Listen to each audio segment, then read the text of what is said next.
and welcome everybody. GTS is back. Yes, you heard right. Gaming the System has returned after a sort of extended August summer holiday break. And we're back, so it's me, Alex, and Matt, and we are here this evening to discuss one particular game from PlayStation's latest State of Play showcase called Stellar Blade, which was previously known as Project Eve.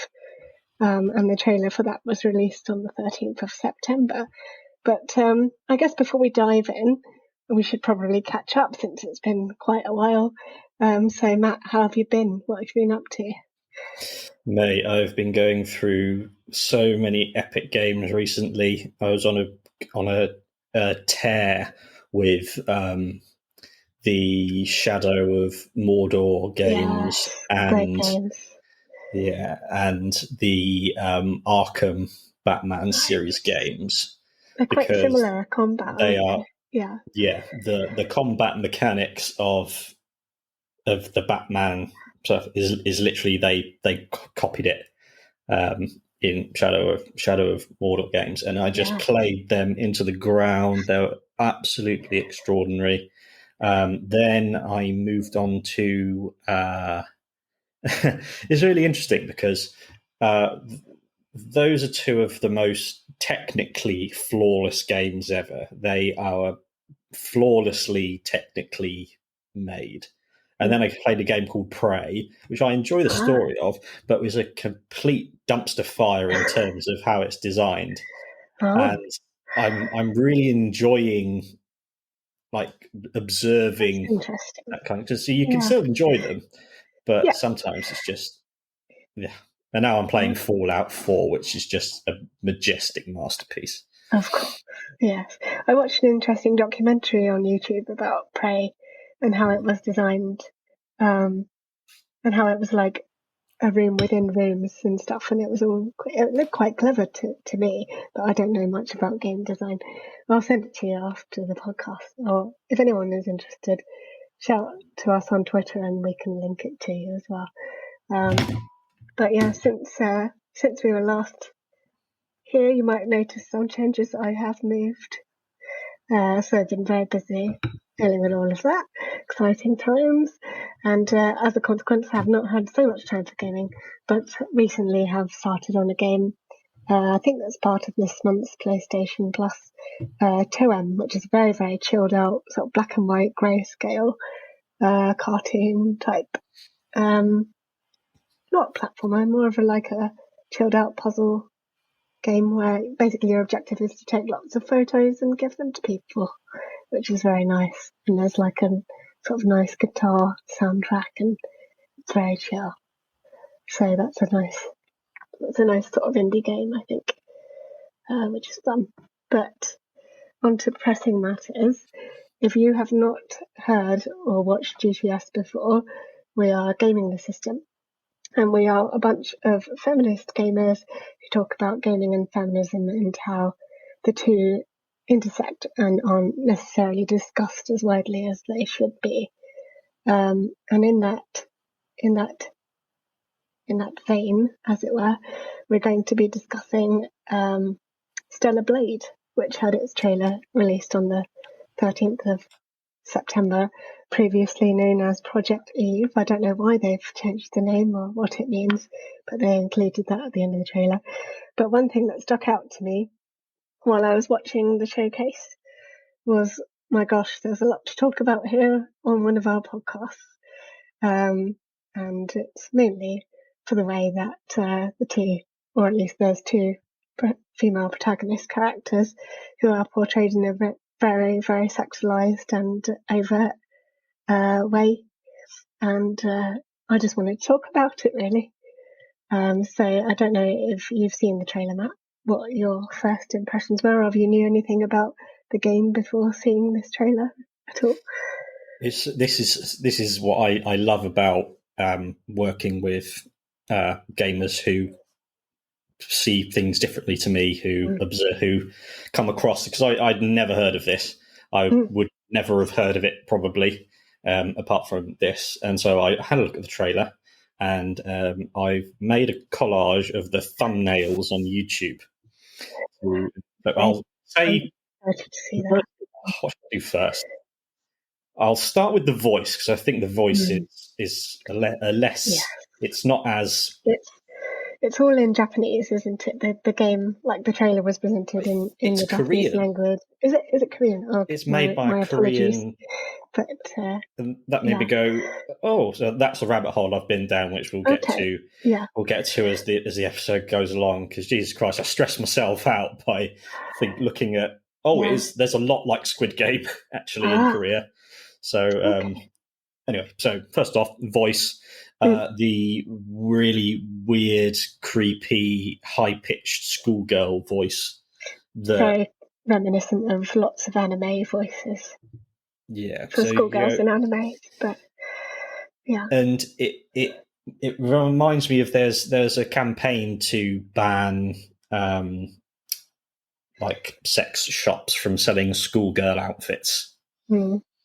And that was, I don't think it passed, or someone voted against it in quite a public way. Then, if you add those two together, you've got a woman speaking in a childlike voice, and women wearing schoolgirl outfits. Is there any reality that exists where that isn't super paedophile-y? Do you think? Yeah, I don't think so. No, it's definitely got creepy vibes about it, to be honest. But yeah, like you say, the vocals are extremely cutesy and incredibly feminine and very singy-songy, like quite melodic. And it's all very much a senpai notice me kind of vibes as well going on, which immediately puts those characters like, okay, so it's our job to look after them, kind of, as the player. We are immediately thrown into the position of, oh, this character needs looking after and needs protecting because they're weak and feminine and childlike. Or at least that's the perspective I have. I don't know if other people would feel that way. Yeah, but, my initial thing is just to the sexualized nature of it, of how that high voice. And so that's the first thing I noticed, and go, that's quite easy to write off as whatever that is. It's part of a large amount of media that does that, and it's weird, and I don't like it. Number two, at first I thought maybe I'm reading too much into this. Maybe it's surely no one else. Maybe I'm just focusing on this too much because I'm a guy, and it's a woman in a game, and who knows. But then I Googled it to try and do a bit of research, and these are a collection of thumbnails from YouTube. Okay. Yep. Can we see a common theme? Bum is the common theme. Yes. Bum and boobs. Yes. And I can't stress to people enough how just it fills the screen. It's like an optical illusion. It is. It just, your eyes immediately go there. Think the way that it's just lit and stuff, and like it's obviously designed so that your eyes just immediately go there whenever it's on screen. I found that when I was watching, I couldn't see anything else. Totally. Yeah. Everyone watching or listening, pause this now and go to YouTube and watch the trailer. Yes. And tell me that backside doesn't look like an optical illusion, because it's sort of it's like this weird ass AI. It's like a mountain of an ass. It's like it's got like it seems to not be ever ending. You know, the curves just keep going. I'm flabbergasted by it. Yeah, but it's in that way. Is it kind of almost? It's almost like a parody of an arse. Is it saying this is so ridiculous it can't be believable? Therefore, it's okay. that unfortunately led me down a horrifying rabbit hole of misogyny and economic desperation and Squid Game stuff, because in Korea, I knew nothing about Korea. I don't, so feel free to enlighten me. Apart from, have you seen Squid Game? I've seen trailers of Squid Game, but not actually got around to watching it yet. No. It's basically centered on the absolute horrifying desperation levels of people, particularly young people, and there's so much anti-feminist hatred and anger that is enabled by government inaction and corporations. There are there's a symbol in Korea, which is like if you were just like that. Yeah. So it's like you imagine you're picking up something by the tip. Okay. Yeah. Go like that. So it's like, something's small. Yeah. And the anti-feminist incel men in Korea have been campaigning against it because they think it's a feminist mocking men's small penises. Yeah. Well, sometimes it's used like that, I guess. But it's not all about men, though. It's not everything revolves around men's penises all the time, even though they like to think it does. But... So this is the... I see it, yes. For anyone listening, it's basically your index finger and thumb kind of squeezing together like you're holding a small berry or something. Yes, that's a really good description. Like you're holding a grape in your thumb and ring finger. Is it the pointy? The pointy one. Yes. The index finger. Yeah.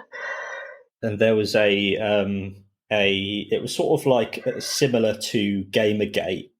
There was this website called Megalia, which was just a feminist website that was doing something called mirroring, which is where you take like a misogynist thing a man says and then you post it but change it to men. And it eventually got shut down, and the anti-feminist brigade in Korea seemed to be winning a lot because companies that use any form of that logo, like one, there was like you're holding a sausage by the end of it, and they force these companies not to the companies change their marketing. Wow. So they're changing it based on that, and so that was like that was the first thing I found, and then I just started clicking other links. So I'm a little bit deep, but if you want conclusive proof that it isn't satire, I'll show you something this is from their official Twitter feed. They posted this. Okay. Where are you? There we are. Oh God. Oh, okay. Wow. So that camera's basically centered from about sort of mid thigh position, maybe just above the knees, pointing up at the back of the female character. So basically you've got arse and then waist and then hair falling down towards arse. So basically your eye line is directly at arse and it's right in the centre. Sorry, I keep saying arse. But that is the point of the picture is that basically they're trying to make it out that the tower in the background is in fact the main focus of the picture, but it is not. quite clearly. So that's them clearly going, yeah, it's all about her arse. And we did that on purpose. So they get absolutely no benefit of the doubt. No. Well, thank you for clarifying that, Matt. Because in other cultures, it may well be some kind of satirical thing. You could. But then also, is that okay? That's another question for another time. But yes. Yeah, it turned out that it's the one of the tips of a massive iceberg of horror and misogyny. And it's very easy for them to say, oh, it's just a tiny little sliver of ice that's sitting on the surface. That would be giving the benefit of the doubt. But the truth is it's connected to, some nasty stuff. Was there anything you liked about the trailer?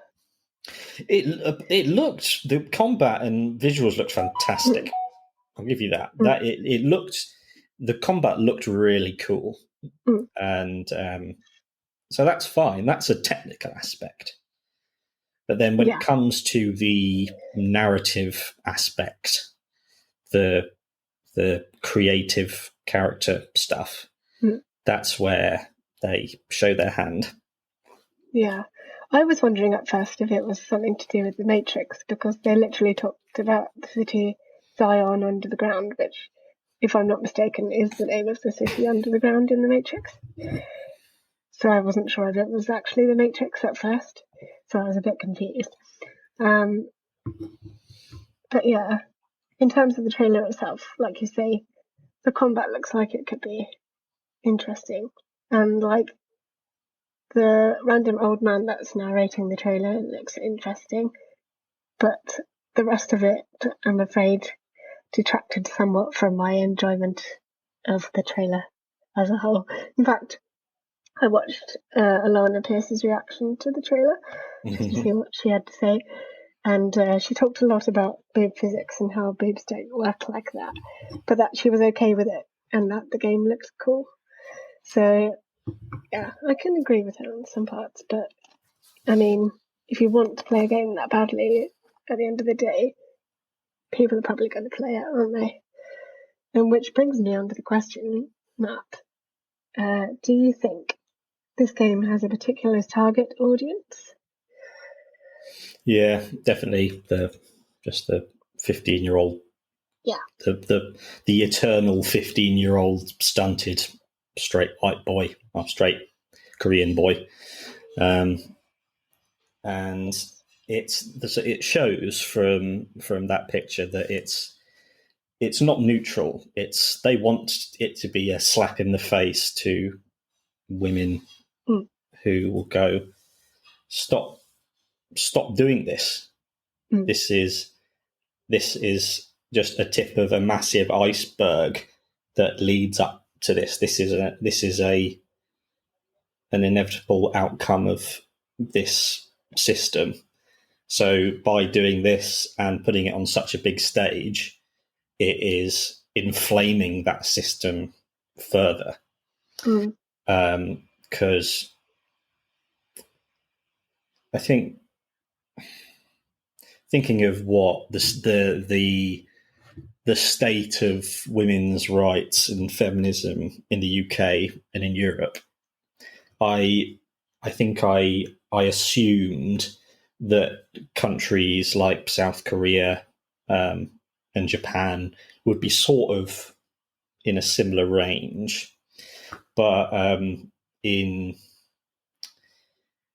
Korea, it seems like it's one of the unhappiest countries in the world. It's got the highest suicide rate in the world for people 20s up to 20s.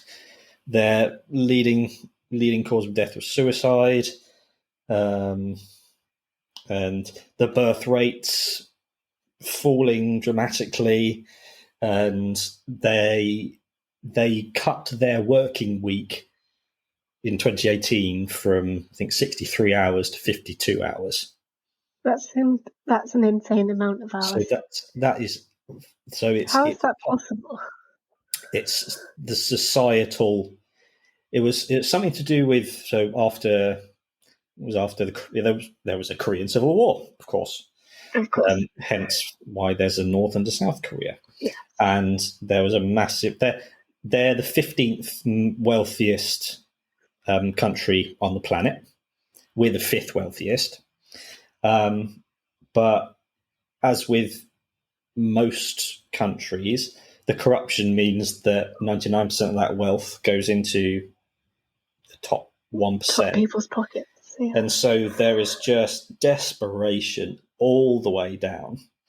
And women's place in that is they're supposed to be working these insane 50+ hour weeks, and the social responsibility of doing all the traditionally women's stuff. So women are just, so this is where it leads into the men hating women so much, is because if you take a young woman and say, look, you're only, if you don't want to live a desperate life of survival, you need to get an education and then get a good job and then work at that job as hard as you possibly can. So you can either do that, or you can try and start a family, or try and have a family and do that. And so it seems like most of the women are just going, fuck it, fuck relationships. Yeah. And that means that men are feeling just left with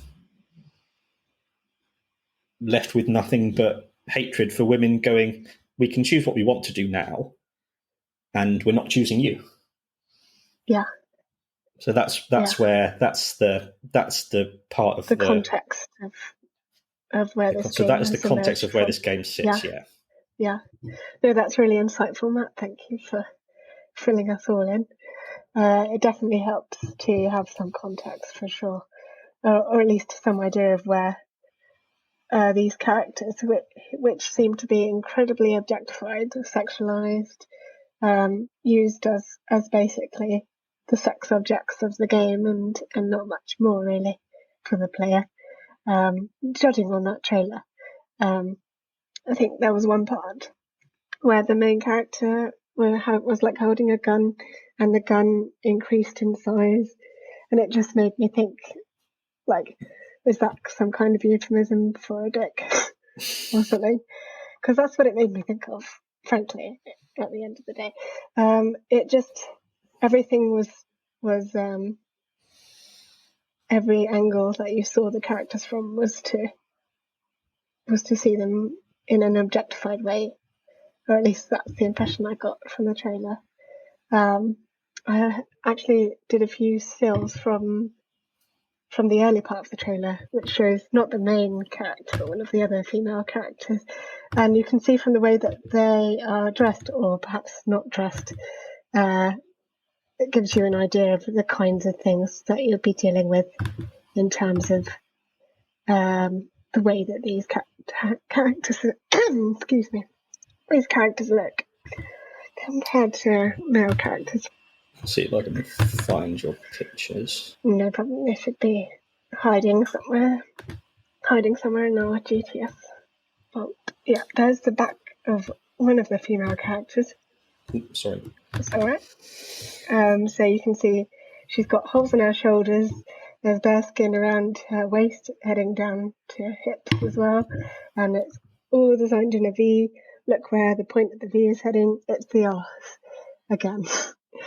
But yeah, everything's designed to lead the eye towards the curvaceous parts of this woman's body, which is clearly an unrealistic body type, or at least one that's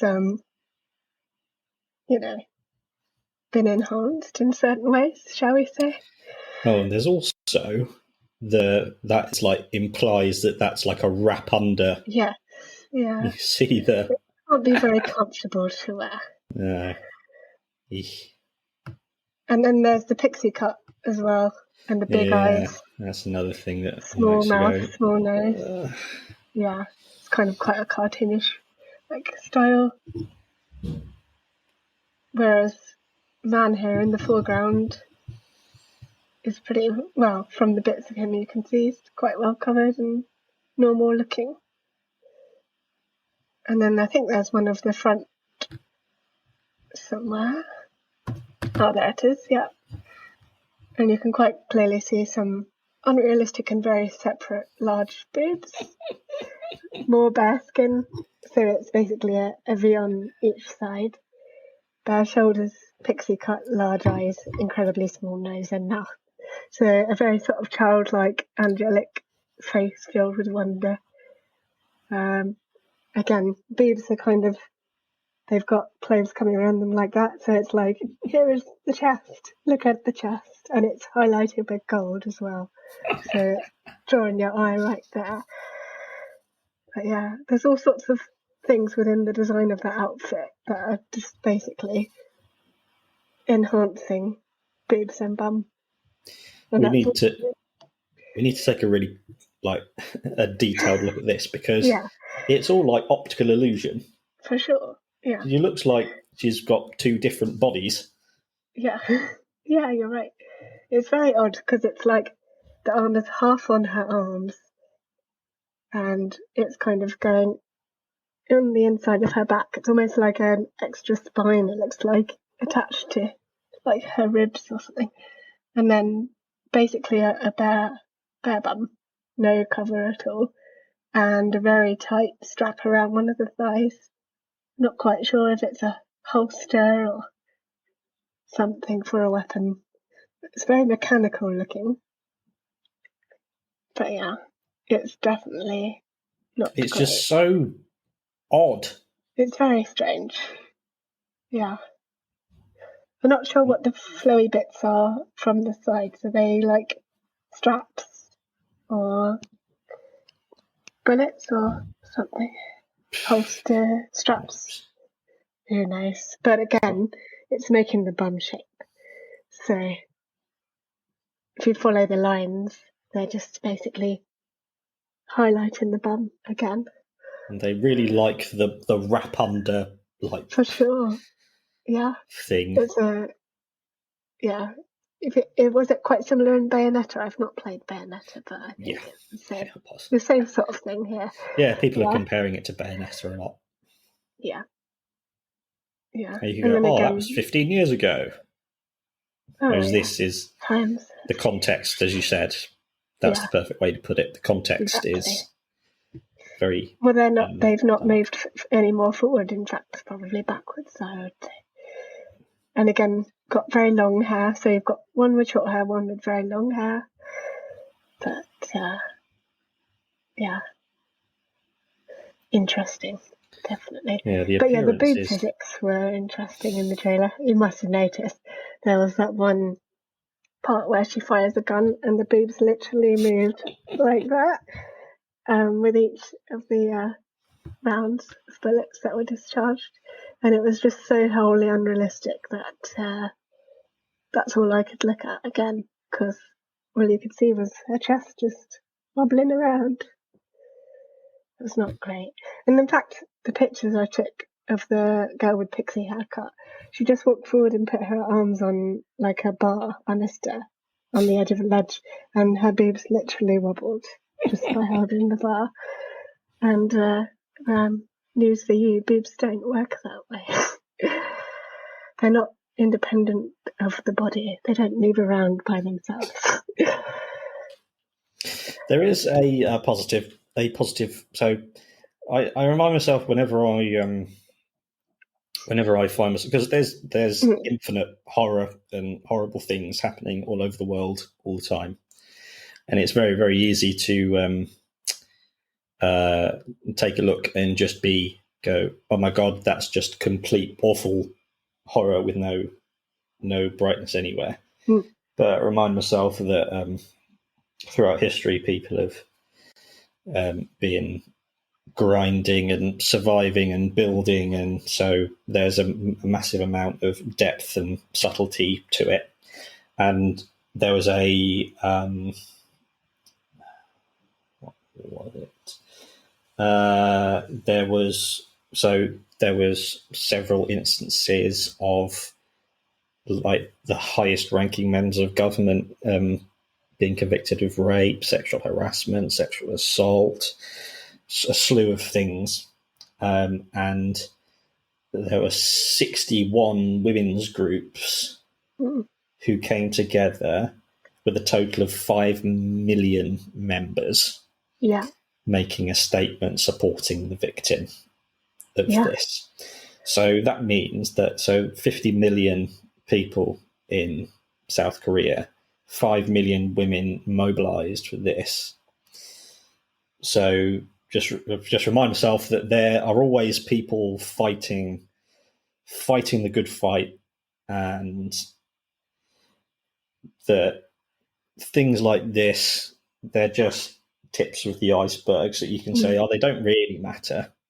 It's just, it's just a big arse. What's the big problem about? But no, you're right. I think this is where, So this is why I love doing this podcast, because we can connect those two things. Gaming has nothing to do with feminism, politics. In real world. It is so intimately linked. It is, yes. No, it's surprising how many things subconsciously are actually impacting us day to day and influencing the way we think and the way we view different things and different people. And I think, it's really important to hold on to those positive sides of the story as well, as you say. It's not all doom and gloom. But it's important also to acknowledge that even if you think it's a small thing, it might not be so small. It might actually be quite big, and that works for both sides of the coin, I think, as well. We hope you enjoyed that episode of Gaming the System. If you want to support us, you can donate to us through our PayPal by sending it to wearegamingthesystem@gmail.com if you want to send us a one-off donation. If you want to donate to us monthly, you can subscribe to our Patreon at patreon.com/gamingthesystem. Until next time, bye-bye.